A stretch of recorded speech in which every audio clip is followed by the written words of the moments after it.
Hello students, मैं अंजलि पयाल स्वागत करती हूं आपका आईसीटी वर्चुअल क्लास में। कैसे हैं आप सब लोग? उम्मीद करती हूं आप सब लोग अच्छे होंगे और अपनी लाइफ में बहुत बेहतर कुछ कर रहे होंगे। आज हम बात कर रहे हैं क्लास 10th के साइंस की, जिसमें हमारा थर्ड चैप्टर चल रहा था जो कि केमिस्ट्री का था, मेटल्स एंड नॉन मेटल्स। धातु और अधातुओं के बारे में हम लोग पढ़ रहे थे। हमने काफ़ी सारे टॉपिक्स यहाँ पर पढ़ लिए हैं, जिनमें कि हमने धातु और अधातु के बारे में सीखा, उनकी प्रॉपर्टीज़ देखी जो कि भौतिक थी और साथ साथ कैसी थी, रासायनिक थी, यानी फिजिकल प्रॉपर्टी और केमिकल प्रॉपर्टीज़ को देखा। ओके, उसी के साथ साथ केमिकल प्रॉपर्टीज़ में आपका क्या हुआ, मेटल्स और नॉन मेटल्स ने अलग अलग कंपाउंड के साथ रिएक्ट करा और रिएक्ट और अभिक्रिया करने के बाद अलग अलग प्रकार के प्रोडक्ट यानी कि उत्पाद दिए। ओके, ये सब पढ़ने के बाद हमने क्या देखा कि धातु अधातुओं के साथ अभिक्रिया करते थे और कुछ आयनिक कंपाउंड्स बनाते थे। उन आयनिक कंपाउंड के बारे में हमने पढ़ा। बहुत सिंपल सा एग्जांपल लिया था NaCl का, जहाँ की आपका क्या था, Na एक धातु थी और Cl क्या थी, एक अधातु थी। दोनों रिएक्ट करके एक आयनिक कंपाउंड NaCl बना रहे थे। ओके, और हमने यहाँ पर उन दोनों की रिएक्शन में बहुत अच्छे से इस प्रकार ये भी देखा कि किस प्रकार वहाँ पर इलेक्ट्रॉन आपस में क्या होते हैं, वो लोग शेयर करते हैं, या फिर जो Na है वो Cl की तरफ को इलेक्ट्रॉन को शिफ्ट कर देता है। इस वजह से भी Na पर पॉजिटिव चार्ज और Cl पे क्या आ जाता है, निगेटिव चार्ज। दोनों में एक एक इलेक्ट्रॉन की क्या होती है, एक इलेक्ट्रॉन डोनेट करना और एक्सेप्ट करना, यही होता है। और इस प्रकार आपने NaCl का क्रिस्टल देखा था कि आपका Na जो होगा वो Cl से घिरा हुआ होगा, वहीं एक Cl की बात करेंगे तो वो Na से घिरा हुआ होगा। ये हमने देखा था। आयनिक यौगिकों के गुणधर्म पढ़े थे, भौतिक प्रकृति की बात की थी और साथ ही गलनांक क्वथनांक की बात की थी कि कैसे होते हैं। घुलनशीलता हमने इनकी देखी थी, सॉल्युबिलिटी, और विद्युत चालकता यानी इलेक्ट्रिक कंडक्टिविटी की हमने यहाँ पर बात की थी। ओके, उसके बाद हमने कहा कि अकरेंस ऑफ मेटल, यानी अब जो जिन धातुओं के बारे में हम पढ़ रहे थे वो कहाँ पर पाए जाएंगे। तो हमने क्या बोला कि कुछ तो सुपरनोवा एक्सप्लोजन बहुत साल पहले हुआ था, अर्थ की बनने से पहले, पृथ्वी के बनने से पहले एक ऐसा ही विस्फोट हुआ था और उस विस्फोट में बहुत सारे धातुएं निकली होंगी और वो धातुएं क्या हुई, अर्थ की सरफेस पे फैल गई। धीरे धीरे क्या हुआ, उनके ऊपर मिट्टी के पेड़ पौधे जीव जंतु जो मरते चले गए, लेयर बनती चली गई। और उसके बाद वो, चूंकि उनके ऊपर लेयर बनती चली गई, जब विस्फोट हुआ तब तो वो धरती की सतह पर थे, लेकिन उनके ऊपर बहुत सारी चीजें जमने लग गई, परतें बनने लग गई। तो बाद में हमने क्या देखा कि वो धरती की सतह के, जहां पर हम हैं, उससे कई सौ फीट नीचे गहराई में पाए जाने लगे। ओके, तो अब उनको, क्योंकि हमें अपने उपयोग के लिए हमें कुछ ना कुछ चीजें बनानी है जिसमें हमें धातुएं लगेंगी, धातुओं का उपयोग करना है, वो धातुएं हम कहाँ से निकालेंगे। तो अभी हमें पता है कि कुछ 100 फीट की गहराई पर यहाँ ये वाली धातु है, यहाँ पर ये वाली धातु है, तो हमें क्या करना है, वहां से उनको निकालना है, एक्सट्रैक्ट करना है। ओके, तो धातु को वहां से प्राप्त करना है। तो वो धातु क्या हो सकती है, वो धातु अपने प्योर फॉर्म में भी हो सकती है या फिर किसी कंपाउंड के रूप में भी हो सकती है। ओके, तो जो अलग अलग तत्व और यौगिक हैं उनका भूपर्पटी पर पाया जाना ही क्या है, खनिज है। उसको क्या कहते हैं, खनिज है। तत्व और यौगिक जो धरती की सतह के नीचे पाए जा रहे हैं या धरती की सतह पर पाए जा रहे हैं मिट्टी के नीचे, उन सबको किस में रखा जाएगा, खनिज यानी कि मिनरल्स में रखा जाएगा। और ऐसे खनिज जिनसे कि धातुओं को निकाला जा सकता है या जिनमें धातुएं पाई जाती हैं, उनको क्या कहा जाता है, अयस्क कहा जाता है। इसीलिए ये भी कहा जाता है कि सारे जो अयस्क होते हैं वो खनिज होते हैं, क्योंकि जितने भी अयस्क होंगे वो सब पृथ्वी की सतह पर होंगे, पृथ्वी की सतह के नीचे पाए जाएंगे, वहां से उनको निकालना है।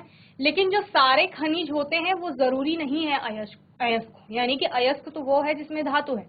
तो हमने क्या बोला कि खनिज तो सारे हैं, उसमें धातु अधातु सभी आएंगे। ओके, तो वो सारे क्या हो गए, खनिज हो गए। इसी प्रकार का हमने क्या पढ़ा था जब हम मिनरल फ्यूल भी पढ़ रहे थे, फ्यूल के बारे में पढ़ रहे थे, फॉसिल फ्यूल, तो वो भी किस में आता है, खनिज के रूप में आता है, खनिज वाले ईंधन, क्योंकि वो भी धरती के सतह के नीचे पाया जा रहा है। लेकिन उसमें क्या है, उसमें कार्बन है ज्यादा मात्रा में, जो कि क्या है, एक अधातु है।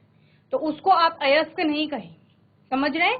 अयस्क वो है जिसमें आपकी धातु मिल रही है या जिसमें किसी न किसी रूप में धातु पाई जा रही है और उस धातु को आपने उस अयस्क से निकालना है। अयस्क को समझ लीजिए सिंपली आपके पास एक पत्थर है, ठीक है, पत्थर है आपके पास। अब आपको पता है कि इस पत्थर में कोई तो धातु होगी, सपोज इसमें मैग्नीशियम है, मैग्नीशियम मेटल है, तो आप बोलेंगे इस पत्थर में क्या हो सकता है, मैग्नीशियम हो सकता है, या इस पत्थर में क्या हो सकता है, जिंक हो सकता है, एल्यूमिनियम हो सकता है, कुछ भी हो सकता है। तो वो क्या है, और है, क्योंकि आपको पता है कि उसके अंदर एक धातु होगी और आपने क्या है, भूपर्पटी यानी पृथ्वी के नीचे कुछ 100 फीट से उस पत्थर को निकालना है, तो वो क्या हो गया, खनिज तो वो है ही। तो इतनी चीजें आपको क्लियर हो गई थी, खनिज क्या है, अयस्क क्या है। अब क्या करना है, अयस्क हमें मिल गया, वो पत्थर मिल गया है, और उस पत्थर से अब आपको क्या करना है, उस धातु को निष्कासित करना है या निष्कर्षण करना है, एक्सट्रैक्ट करना है वहां से। आपको प्योर फॉर्म में चाहिए, जो भी मेटल चाहिए वो किस फॉर्म में चाहिए, प्योर फॉर्म में चाहिए, शुद्ध रूप में चाहिए। तो शुद्ध रूप में लाने के लिए अभी आपने क्या किया, मिट्टी के नीचे धातु थी, ठीक है। अब मिट्टी के नीचे जब हमने कहा कि सुपरनोवा एक्सप्लोजन हुआ, धातुएं सतह पर बिखर गई, उसके बाद उस पर मिट्टी की लेयर आई, उसमें पेड़ पौधे जो मरे उनके ऊपर वो उनका अपघटन हुआ यानी सड़े गले, उसके बाद जीव जंतु भी आए। तो इस प्रकार उस धातुओं में कितनी सारी इम्प्योरिटीज आ गई होंगी, उसमें मिट्टी भी होगा, आपके पेड़ पौधों के सड़े गले हुए जो पार्टिकल्स होंगे वो भी लगे हुए होंगे, तो कितने सारे क्या होंगी, इम्प्योरिटीज। उन इम्प्योरिटीज को क्या करेंगे, आप कहेंगे हम उनको वॉश कर लेंगे तो हमें क्लियर जो क्या होगा, प्योर मेटल होगा वो प्राप्त हो जाएगा। तो क्या सिर्फ वॉशिंग से, सिर्फ पानी से धोने से, आपने बहुत सारे पानी से उसको वॉश कर लिया, बहुत फोर्स के साथ, प्रेशर के साथ आपने उसमें पानी डाला, तब उसको वॉश किया, तो आपने कहा कि हाँ मुझे एक बहुत अच्छा धातु, जो सी भी धातु हम एक्सट्रैक्ट कर रहे थे वो मिल गई।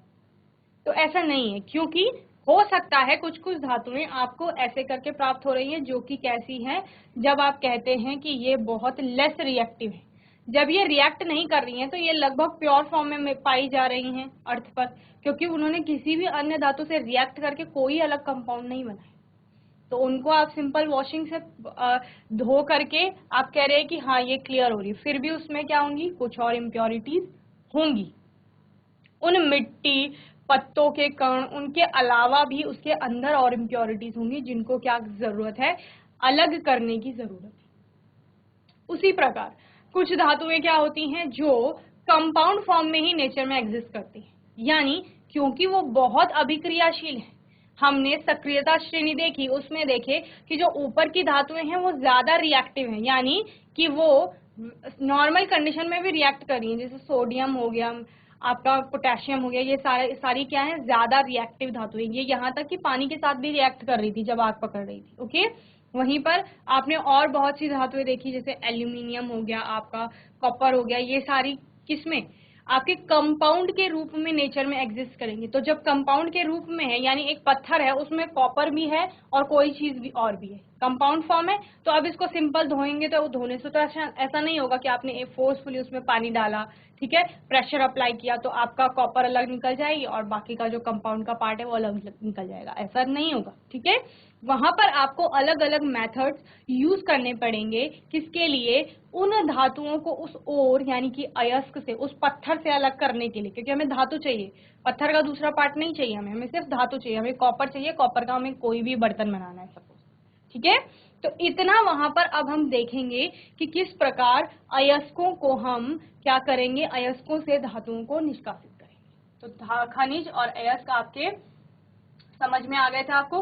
कुछ स्तरों पर खनिजों में कोई विशेष धातु काफी मात्रा में होती है, यही हमने कहा कि जितने भी खनिज हैं हो सकता है उनमें धातु अधातु तत्व, जब हमने बोला कि खनिज क्या है, जो तत्व और कंपाउंड भूपर्पटी पर पाए जा रहे हैं उनको खनिज कहा जा रहा है, ओके, तत्व या यौगिक। तो जब हम तत्वों को क्लासिफाई करते हैं तो मेटल, नॉन मेटल और मेटलाइट्स में ही करते हैं। तो अब वो तत्व, उन तत्वों में से सिर्फ जिसमें धातुएं पाई जा रही हैं वो ही क्या है, आपका ओर यानी कि अयस्क है। तो ये क्या हो गए, अयस्क हो गए, जिसे निकालना लाभकारी होता है। तो धातु को क्या करना है, अयस्क से निकालना है। इन खनिजों को क्या कहेंगे, अयस्क कहेंगे। ऐसे खनिज जिनमें धातु पाए जा रहे हैं, ओके, उनको क्या कहेंगे, अयस्क कहेंगे। तो ये सपोज जैसे मैंने बोला कि कोई पत्थर है, इसमें मैं कह रही हूँ कि कोई तो पार्टिकल लगे हुए हैं, मेटल के, मैं mm से दिखा देती हूँ मेटल, ये मेटल है इसमें, तो ये धातु एक कंपाउंड की फॉर्म में एग्जिस्ट कर रही है, ठीक है।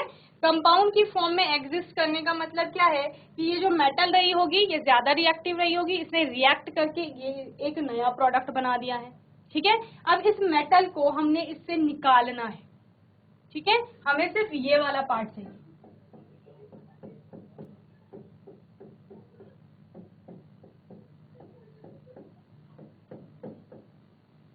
इस मेटल को निकालना है इससे, तो अभी हम क्या करेंगे, हम कहेंगे कि हम इस पत्थर को धो देते हैं, शायद ये सारी अलग चीजें अलग हो जाएंगी, जो ये मेटल का पार्ट दिख रहा है ये अलग हो जाएगा। तो ऐसा पॉसिबल नहीं है। कुछ केस में आप क्या करते हैं, आप ऐसा करते हैं कि बहुत प्रेशर और फोर्स के साथ पानी डालेंगे तो वहां पर वो जो आपका ओर है उससे मेटल आपको मिल जाएगी प्योर फॉर्म में, पर उतना प्योर नहीं मिलेगा, आपको अलग अलग मेथड्स अप्लाई करने पड़ेंगे। तो वही हमने क्या करना है, अब इस मेटल को यहाँ से निष्कासित करना है, इस धातु को निकालना है यहाँ से, और इसी को क्या कहा जाएगा, धातुओं का निष्कर्षण कहा जाएगा। ओके, तो ये आपका क्या होता है, ओर से आपको क्या करना है, एक्सट्रैक्ट, अयस्क है आपका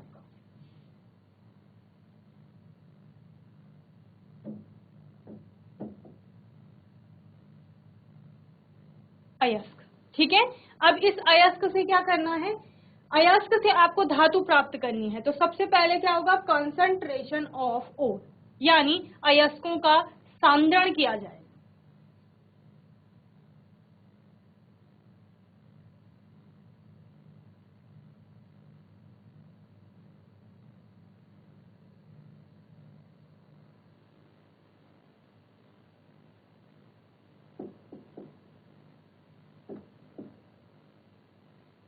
ठीक है, अयस्कों का क्या किया जाएगा, सांद्रण। अयस्कों का सांद्रण क्या कहता है कि आपने कहीं से अयस्क ले ली, सबसे पहले आपने क्या किया, आप कह रहे हैं कि उसमें पहले बाहर से कुछ मिट्टी या फिर आपके जितने भी ऐसी इम्प्योरिटीज लगी हैं जिनको वॉश करके आप क्या कर सकते हैं, हटा सकते हैं, तो आप यही करते हैं। अयस्कों का सांद्रण में आप पहले सारे अयस्कों को क्या करेंगे, वॉश करेंगे, धोएंगे, ठीक है। तो इस प्रकार कुछ कुछ हो सकता है, कुछ कुछ धातुएं इसी में, कुछ कुछ अयस्कों से धातुएं आप इसी विधि में प्राप्त कर लें, ठीक है, लेकिन वो उतनी प्योर नहीं होंगी, फिर भी आप क्या करते हैं, उनमें अलग अलग चीजें अप्लाई करते हैं। ओके, तो आप क्या करेंगे, पहले ये चार्ट बना लीजिए एक बार, फिर मैं आपको एक एक करके ये सारे पॉइंट एक्सप्लेन करती हूँ। ओके,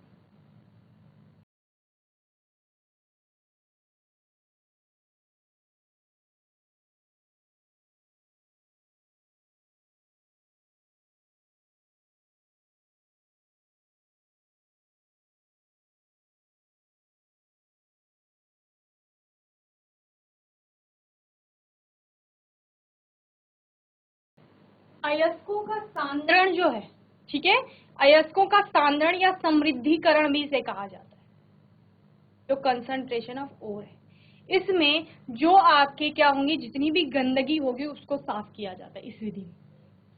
तो आप इसको ऐसे भी बोल सकते हैं,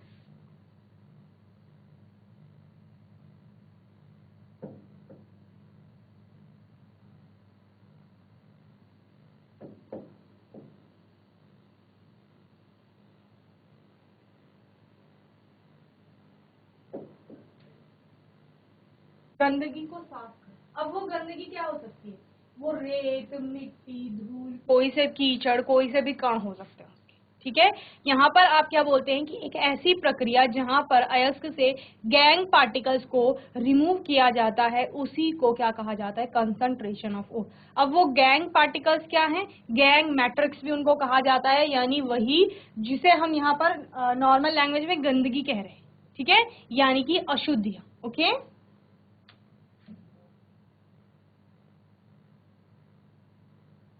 process of removal of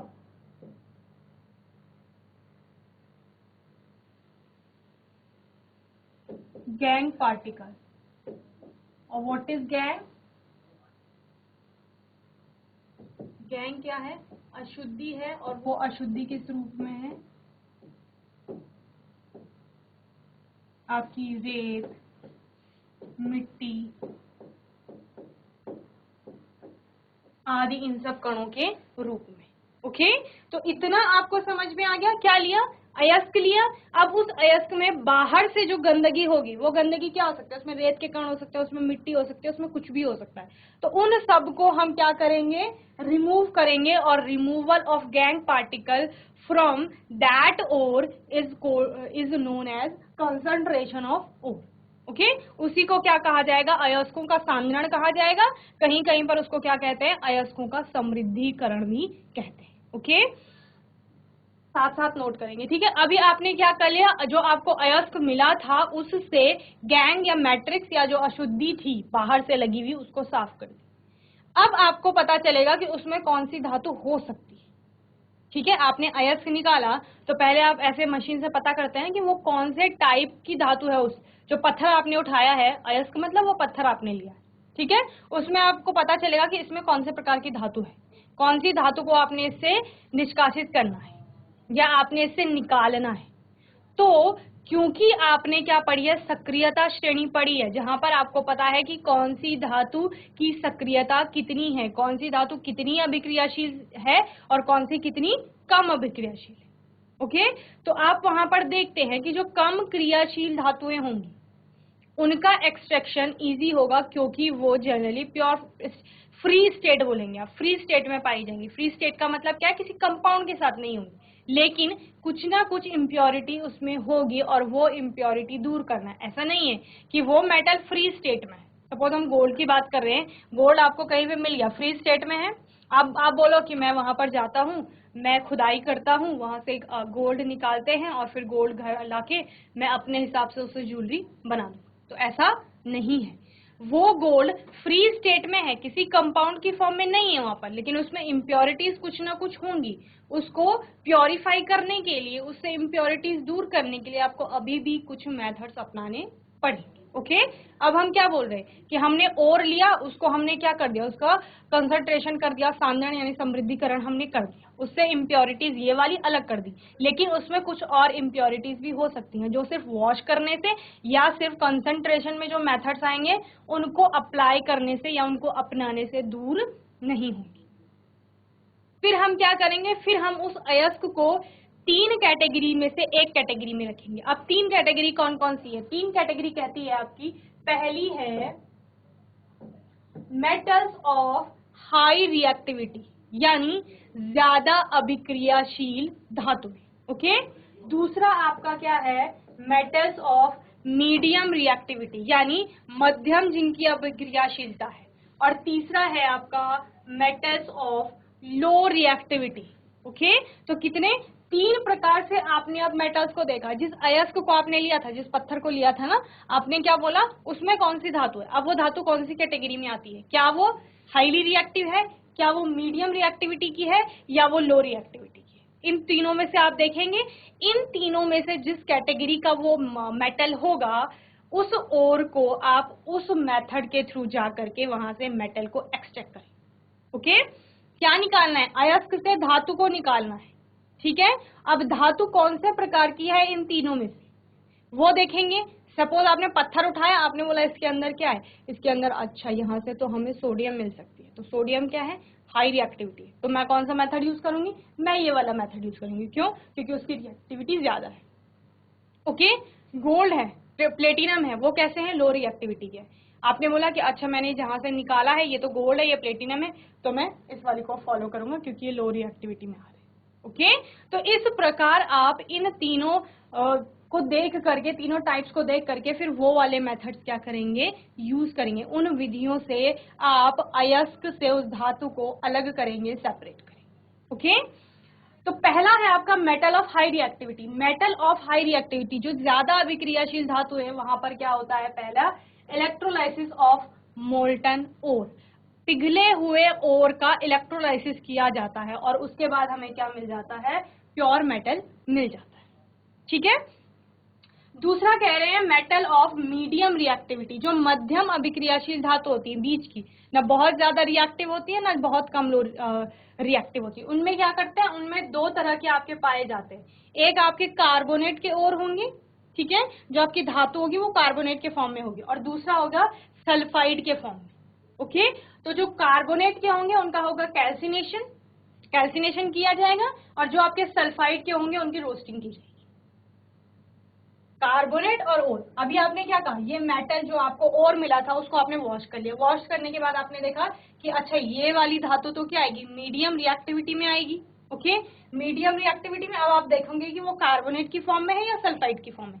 अगर वो कार्बोनेट की फॉर्म में है तो उसका कैल्सिनेशन होगा, अगर वो सल्फाइड की फॉर्म में है तो आप उसका क्या कर देंगे, रोस्टिंग कर देंगे। ये प्रोसेस हुई। इसके बाद आगे वाली प्रोसेस दोनों के लिए सेम है, कार्बोनेट्स के लिए भी और आपके सल्फाइड के लिए। फिर आप क्या करेंगे, ऑक्साइड ऑफ मेटल उसमें कन्वर्ट, देन उसका रिडक्शन टू मेटल, रिडक्शन किया जाएगा, रिडक्शन आप लोग जानते हैं, अपचयन। देन लास्ट में क्या होगा, प्योरिफिकेशन ऑफ मेटल। ये होगी मीडियम रिएक्टिविटी की बात। अभी कम क्रियाशील धातुएं जो है या निम्न अभिक्रियाशीलता की जो धातुएं हैं जो फ्री स्टेट में मिल रही थी आपको, ठीक है, उनके लिए क्या करेंगे, metal of low reactivity, sulphide और में मिलेंगे और रोस्टिंग की जाएगी, मेटल आपको मिलेगा और उस मेटल की क्या की जाएगी, लास्ट में रिफाइनिंग की जाएगी। ओके, तो इस प्रकार अलग अलग प्रोसेस से गुजर के लास्ट में आपको क्या मिल रही है, या प्योर मेटल मिल रहा है, प्योरिफिकेशन ऑफ मेटल हो रहा है, या आपको क्या मिल रहा है, रिफाइनिंग के बाद मेटल प्राप्त हो रहा है। तो यानी हमने क्या किया, ओर से सबसे ऊपर हमने क्या लिया था, अयस्क लिया था, इस ओर से हम अलग अलग विधियों के थ्रू गए और हमने लास्ट में क्या प्राप्त कर लिया, मेटल यानी कि धातु प्राप्त कर ली। ओके, तो यानी ओर से लेकर धातु तक चलने की प्रक्रिया क्या है, यही निष्कर्षण है। इस धातु का निष्कर्षण किया जाएगा कहां से, उस अयस्क से। जहां हम बोल रहे थे कि एक पत्थर है हमारे पास, ये पत्थर है और इसमें क्या है, इसमें कोई से भी मेटल होगी, ठीक है, ये मेटल है सपोज ब्लैक कलर में। अब ये जो व्हाइट कलर का दिख रहा है ये पूरा ओर है, इसमें ब्लैक कलर जो दिख रहा है पार्ट वो क्या है, मेटल का। अब हमने क्या करना है, इससे हम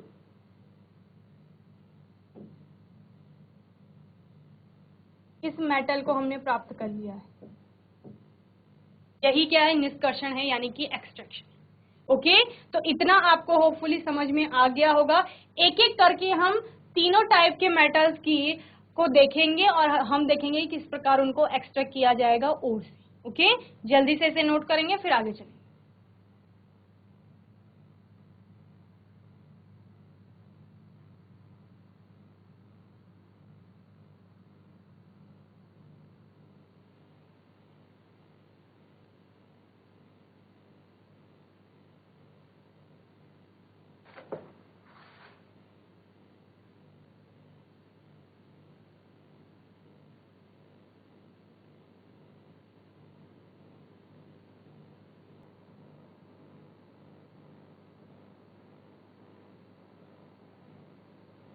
इलेक्ट्रोलिसिस क्या होता है आपका, विद्युत अपघटन भी जिसको आप कहते हैं।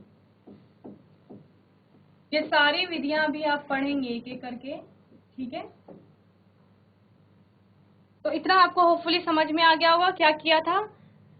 पृथ्वी की सरफेस, जो अर्थ की सरफेस है, ऊपर वाली परत है, वहां पर हमें कुछ आइडिया हुआ कि हाँ इस वाली सरफेस के नीचे कुछ 100 फीट पर कोई खनिज होगा, उस खनिज में किसी धातु के पाए जाने की संभावना है, या उस खनिज में क्या है, कोई ना कोई धातु है, तो उसका मतलब वो क्या है, अयस्क है, ओर है, ठीक है।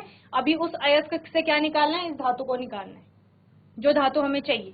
सपोज हमें तांबे का कोई बर्तन बनाना है कॉपर का, तो हमें कॉपर की धातु चाहिए। अब हमें क्या मिल गया, कॉपर का कोई और मिल गया, अयस्क मिल गया है। अब हम क्या करेंगे, उस कॉपर के अयस्क को देखेंगे कि अरे इस पे मिट्टी, रेत, ऐसे कीचड़, कुछ तो गंदगी लगी है, जैसे हम गैंग कह रहे हैं या मैट्रिक्स कह रहे हैं। अब क्या करेंगे, रिमूवल ऑफ गैंग करेंगे, यानी उस गैंग को रिमूव करेंगे, वहां से उस गंदगी को साफ करेंगे, उस अशुद्धि को साफ करेंगे जो रेत मिट्टी के रूप में हो सकती है, और वही क्या कहा जाएगा, कंसंट्रेशन ऑफ ओर, यानी अयस्कों का सांद्रण या अयस्कों का समृद्धिकरण उसको कहा जाएगा। फिर हम देखेंगे कि वो कॉपर इन तीनों में से कौन से पार्ट में आएगी, हाई रिएक्टिविटी, मीडियम रिएक्टिविटी और लो रिएक्टिविटी, ठीक है। इनमें से जिसमें वो आती है हम उस मेथड को यूज करके, उस मेथड के थ्रू जा करके, उस प्रोसेस के थ्रू जा करके हम अपनी धातु जो कि कॉपर है उसको प्राप्त कर लेंगे, और जब वो हमें प्योर फॉर्म में मिल जाएगी तो हम उससे क्या कर लेंगे, वेसल्स यानी कि बर्तन बना लेंगे। ओके, चलिए तो धातुओं का निष्कर्षण हम देख रहे हैं, धातु यौगिकों से शुद्ध धातु की प्राप्ति धातु का निष्कर्षण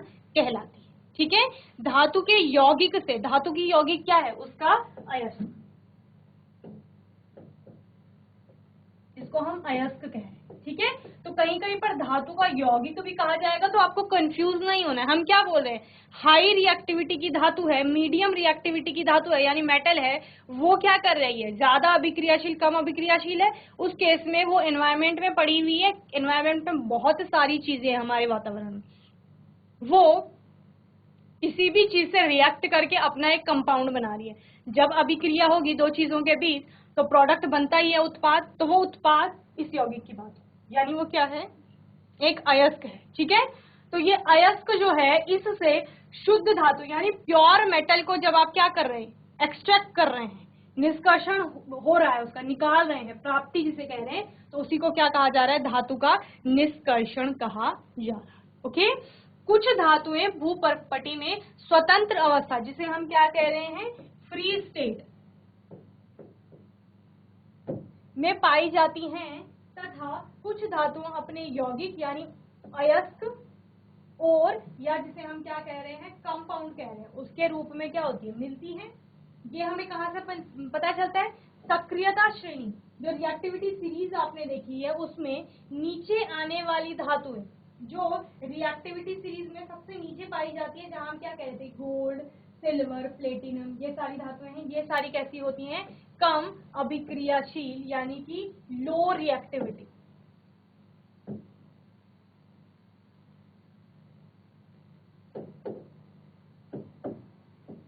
ठीक है, कम अभिक्रियाशील धातुएं ये हैं, और ये कैसी, इसी फ्री स्टेट में पाई जाएंगी जिसकी बात हमने की। अतः ये स्वतंत्र अवस्था में पाई जाती है, जो कि क्या है, आपका सोना है, gold Au, silver Ag, platinum Pt तथा कॉपर Cu इत्यादि।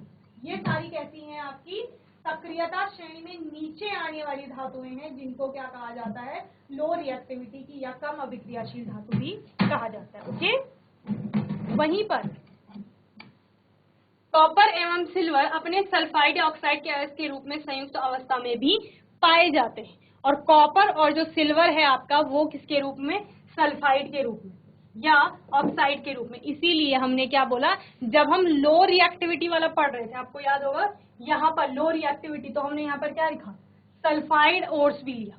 क्यों, क्योंकि लो रिएक्टिविटी की धातुएं जो हैं वो सल्फाइड या ऑक्साइड के रूप में भी आपकी पाई जाएंगी। ओके, तो इतना आपको समझ में आ गया होगा, जल्दी से इसे नोट करेंगे, फिर आगे हम देखेंगे।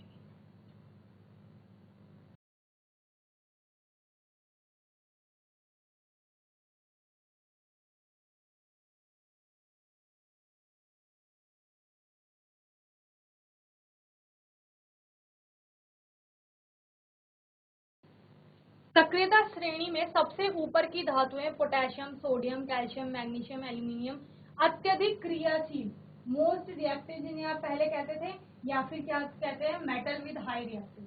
ठीक है, यानी सक्रियता श्रेणी में जो ऊपर है वो ज्यादा अभिक्रियाशील धातु है। जब आप क्या कह रहे थे कि ज्यादा अभिक्रियाशील धातु अपने से नीचे आने वाली या कम अभिक्रियाशील धातुओं को उसके सॉल्ट सोल्यूशन से हटा देती है, जब आप विस्थापन पढ़ रहे हैं, तो वही सक्रियता श्रेणी की बात यहाँ पर हो रही है कि जो धातुएं ऊपर पाई जा रही हैं वो ज्यादा रिएक्टिविटी की हैं, और वो फ्री स्टेट में नहीं पाई जाएंगी। क्यों, क्योंकि वो ज्यादा रिएक्टिविटी की हैं, तो हर किसी से अभिक्रिया कर लेंगी और हर किसी से अभिक्रिया करके अलग अलग उत्पाद बना। ओके, और सक्रियता श्रेणी के मध्य की धातुएं, जो कि क्या है, जिंक, आयरन, आपका लेड आदि की अभिक्रियाशीलता मध्यम होती है, ये मीडियम रेंज की होती है, बहुत ज्यादा अभिक्रियाशील नहीं है, मतलब सबसे अभिक्रिया नहीं करेंगी, पर ऐसा भी नहीं है कि किसी से भी अभिक्रिया ना करें, तो इनकी अभिक्रियाशीलता कैसी है, कम है।